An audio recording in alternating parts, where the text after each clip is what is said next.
Good morning, students. Welcome to Moral Values class. So, today I have brought you Classroom Activity 19, the 99 Club. Okay, this is the extension of the chapter yesterday we started, that is contentment. Okay, so what does it say? Here you see there is a story given, and the story says, once there lived a king who, despite many luxuries, was neither happy nor content. एक राजा था जिसके पास सब कुछ ही होता है, फिर भी वो ना तो संतुष्ट था और ना ही वो हैप्पी था. One day, एक दिन, he was fascinated by a servant who was singing happily while he worked. एक दिन उसने एक नौकर को देखा जो अपना काम कर रहा था, जो कि बहुत छोटा काम होता है, लेकिन वो बहुत खुश दिख रहा था अपने काम के साथ. He was singing. He was enjoying singing. He was enjoying singing. How was he, the ruler of the kingdom, unhappy and gloomy? राजा ने सोचा कि ये राजा जो था राज्य का, ये था. How was he the ruler of the kingdom unhappy and gloomy while अम्बल सर्वेंट वॉज सो जॉयफुल. राजा ने सोचा मैं राजा हूँ फिर भी मैं नाखुश हूँ, जबकि जो सर्वेंट है उसका काम इतना छोटा है फिर भी वो इतना खुश है. मेरे पास सब कुछ है, इसके पास तो काफ़ी कुछ नहीं है. थॉट द किंग, राजा ने सोचा. How are you so happy? राजा ने पूछा भाई तुम इतने खुश कैसे हो? He asked the servant. The man replied, Your Majesty, I do not have much, but my family and I don't need anything more. मेरे पास बहुत कुछ तो नहीं है राजा साहब, लेकिन मेरे पास मेरी फैमिली है और मुझे कुछ ज़्यादा ज़िंदगी से चाहिए भी नहीं. मुझे क्या चाहिए वो मेरे पास है, जैसे कि जस्ट रूफ, मेरे पास रहने को घर है, उस पर छत है, ओवर आर हेड्स, हमारे सर पर, एंड सम वार्म फूड, कुछ खाना मिल जाता है हमें on our plates, and some clothes to cover ourselves, और शरीर ढकने के लिए हमें अच्छे कपड़े मिल जाते हैं. I am very happy for this. The king was not satisfied. राजा उसका उत्तर सुन के खुश नहीं हुआ. विद द सर्वेंट्स रिप्लाई, उसने सोचा ऐसे कैसे हो सकता है कि सब कुछ नहीं है और फिर भी ये खुश है. Later he sought the advice of his most trusted adviser. राजा ने फिर अपने एक सलाहकार को बुलाया. The adviser said, your majesty, I believe that the servant has not been made a part of the 99 club.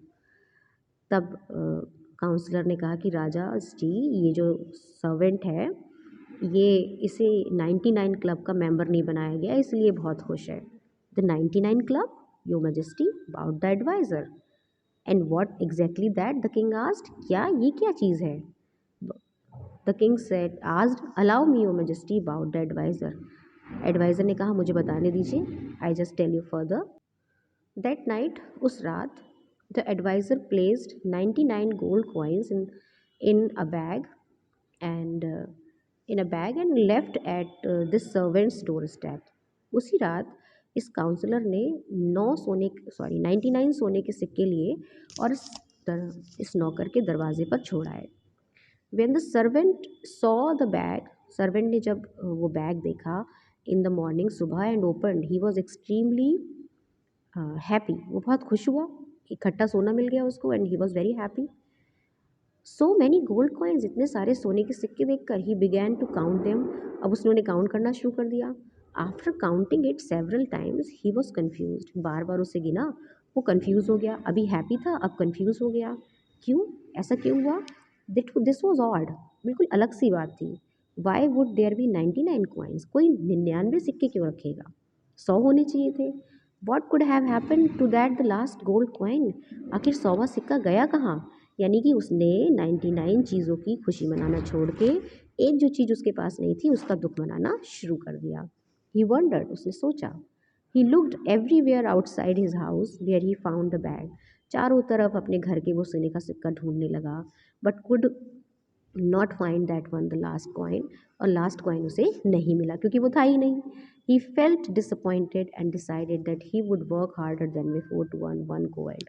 उसने सोचा अब तो मैं खूब काम करूँगा और ये 99 सिक्कों को 100 बनाकर ही रहूँगा, खूब मेहनत करूँगा, एंड कंप्लीट हिज कलेक्शन, और अपना धन पूरा करूँगा. फ्रॉम दैट डे, उस दिन से, द सर्वेंट्स लाइफ चेंज. उस नौकर की ज़िंदगी पूरी तरह से बदल गई. He started working over time. उसने और ज़्यादा काम करना शुरू कर दिया. And constantly stressed about saving more money.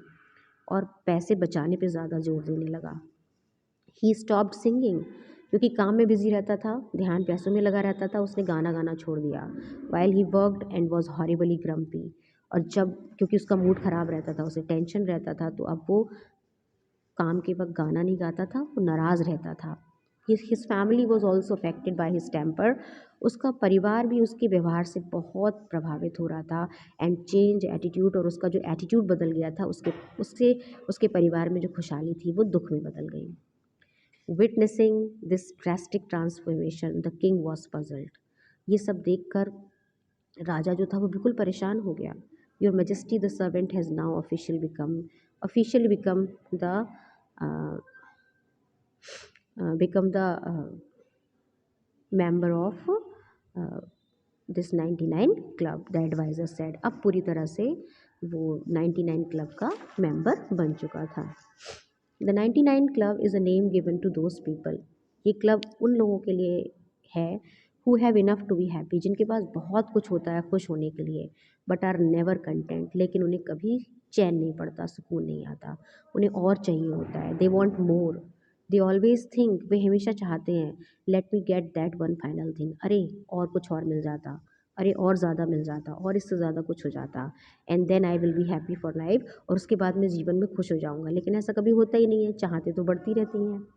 We can be happy, the moral of the story is कि we can be happy with very little in our lifes. जीवन में हम बहुत थोड़ी चीज़ों के साथ खुश रह सकते हैं, but the minute we are given something bigger, लेकिन जैसे ही हमारे जीवन में हमें कुछ बड़ा मिल जाता है एंड बेटर, और कुछ अच्छा मिल जाता है, वी वॉन्ट इवन मोर, हमारी चाहते बढ़ जाती हैं। वी लूज़ आर स्लीप, हम अपनी नींद खो देते हैं। आर हैप्पीनेस, अपनी खुशी खो देते हैं। वी हर्ट द पीपल, उन सपनों को पूरा करने के लिए हम अपने चारों तरफ के लोगों को हर्ट करते हैं। An environment around us, all these are the price for our growing greed and desires. और ये सिर्फ हमारे बढ़ते हुए लालच की कीमत होती है जो हम चुकाते हैं। That's what joining the 99 club is all about. और इसी को 99 क्लब को ज्वाइन करना कहते हैं। Means the moral of the story is we must be contented and happy with what we have और what we are. Our desires only kill our happiness and comfort of life. Thank you. Have a nice day. Take care. Bye bye.